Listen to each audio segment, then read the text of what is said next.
Bienvenidos al canal, soy Alejandra Valerio y el día de hoy les hablaré acerca de las dislipidemias. Hablaré acerca de su definición, por qué su importancia, los factores de riesgo que conllevan a desarrollar este tipo de patologías, los diferentes mecanismos en su patogenia, las manifestaciones clínicas, sus métodos de diagnóstico y junto con ello su tratamiento.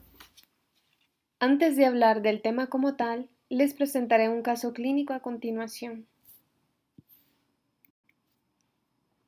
Paciente femenino de 67 años de edad con antecedente de diabetes mellitus tipo 2, diagnosticada hace 5 años, manejada con metformina 850 miligramos al día y glicazida 30 miligramos al día. Con antecedente de hipertensión arterial, diagnosticada hace 6 meses, manejada con irbesartán 300 miligramos al día, que llega a la consulta con exámenes de laboratorio. Al examen físico se observan santelasmas en ambos párpados y el resto del examen físico normal. ¿Cuáles fueron esos resultados de laboratorio? Una glicemia en ayunas con un resultado de 149 miligramos por decilitro, colesterol total con 357 miligramos por decilitro y triglicéridos de 1545 miligramos por decilitro. A medida que vayamos avanzando en la presentación, vamos a ir viendo que estos valores no están dentro del rango normal, y aunque no compete hablar de la glicemia en ayunas, podemos observar que su enfermedad de base de diabetes mellitus tipo 2 no está controlada y de forma directa influye en las dislipidemias de la paciente.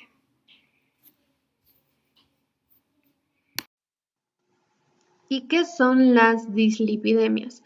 Son un conjunto de enfermedades asintomáticas causadas por concentraciones anormales de las lipoproteínas sanguíneas. ¿Y qué son estas? Son sustancias que están compuestas tanto por proteínas y grasas que van a transportar el colesterol en la sangre. Tenemos aquellas que son de alta densidad, las HDL conocidas como el colesterol bueno. También tenemos las conocidas como el colesterol malo, el LDL, que son lipoproteínas de baja densidad, pero también tenemos las de densidad intermedia, las de densidad muy baja. Entonces, estas son en sí las encargadas de llevar el colesterol.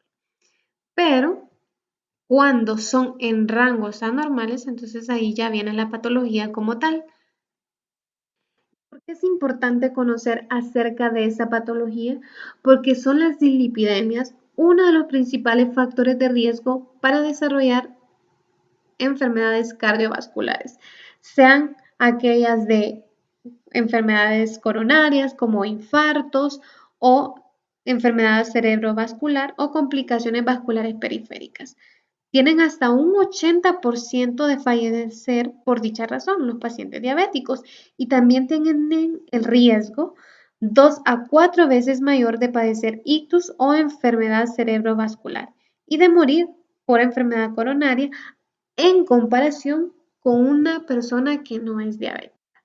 Entonces, constituyen una gran causa de morbimortalidad en los pacientes diabéticos. Debemos manejar conjuntamente la enfermedad de base, en este caso la diabetes mellitus tipo 2, pero también las dislipidemias. Entonces, eso es uno de los objetivos que vamos a ir viendo en toda la presentación. ¿Cuáles son los factores de riesgo? Según las guías canadienses nos dan ciertas pautas de identificar a aquellos sujetos que tienen mayor posibilidad de desarrollar la patología. Todos los hombres mayores de 40 años, mujeres mayores de 50 años o que están en edad posmenopáusica, pacientes con diabetes, hipertensión arterial, tabaquismo, obesidad, historia familiar de enfermedades cardiovascular temprana, que quiere decir que tengamos un familiar con un infarto o con un ictus a una edad menor de 60 años, enfermedades inflamatorias como lupus eritematoso sistémico, psoriasis o artritis reumatoide, enfermedad renal crónica infección, o sea, que el paciente tenga una infección por el virus de la inmunodeficiencia humana y que esté manejado con antirretrovirales, manifestaciones clínicas de hiperlipidemia, que ya lo vamos a ver más adelante, tienen el antecedente de disfunción eréctil o antecedentes familiares de hipercolesterolemia o kilomicronemia en niños. Lo ideal es que todo adulto se haga un control de su perfil lipídico a partir de los 20 años. Y si la persona no tiene ningún factor de riesgo y su examen sale normal, entonces puede hacerse el examen a los 5 años. O sea, vamos a llevar una vigilancia a los 5 años. Sin embargo, si el paciente lo encontramos con estos factores de riesgo, vamos a estar vigilándolo, quiere decir, vamos a estar haciendo exámenes control, ya sea cada año o cada 6 meses, dependiendo del caso, ¿verdad? Y de los valores que vamos a ir viendo. Algo importante porque quiero hacer énfasis en esto, recordemos el caso clínico que tenemos una paciente con antecedentes de diabetes mellitus. Entonces, el patrón lipídico característico en estos pacientes es que vamos a ver un aumento en los triglicéridos, disminución en los niveles de colesterol de las lipoproteínas de alta densidad, o sea, las HDL, conocido como el colesterol bueno, y aumento en el número de lipoproteínas de baja densidad, pequeñas y densas. También vamos a ver la relación del aumento de los triglicéridos con el control glicémico. O sea, el hecho de que un paciente diabético, como vimos, su glicemia en ayunas no estaba controlada y correlacionando con sus niveles de triglicéridos. Pero vamos a ver que no solo vemos un mal control metabólico, sino que hay otro problema de base en esta paciente. Y algo característico, o sea, haciendo énfasis en estos pacientes diabéticos, es que la dislipidemia más común que ellos van a tener es la hipertrigliceridemia. En cuanto a la patogenia de la dislipidemia diabética, entonces todo va relacionado con la resistencia a la insulina. ¿Por qué se da la resistencia a la insulina? Y esto es inducido por la grasa visceral. O sea que vamos a ver esa cantidad de tejido adiposo, sobre todo en el área abdominal, y esto pues produce la liberación de los adipocitos de adipocinas proinflamatorias como el factor de necrosis tumoral alfa y la interleucina 6. Entonces, debido a esta misma resistencia a la insulina, vemos aquí que se va a dar la liberación de ácidos grasos libres. Y eso también va a inducir que en el hígado se estén produciendo triglicéridos y que se esté estimulando la producción de ApoB. Y todo esto va a ayudar a la sobreproducción de partículas de muy baja densidad que son ricas en triglicéridos. Y esto va a explicar la hipertrigliceridemia en la diabetes mellitus. Lo vamos a ver mejor con este esquema.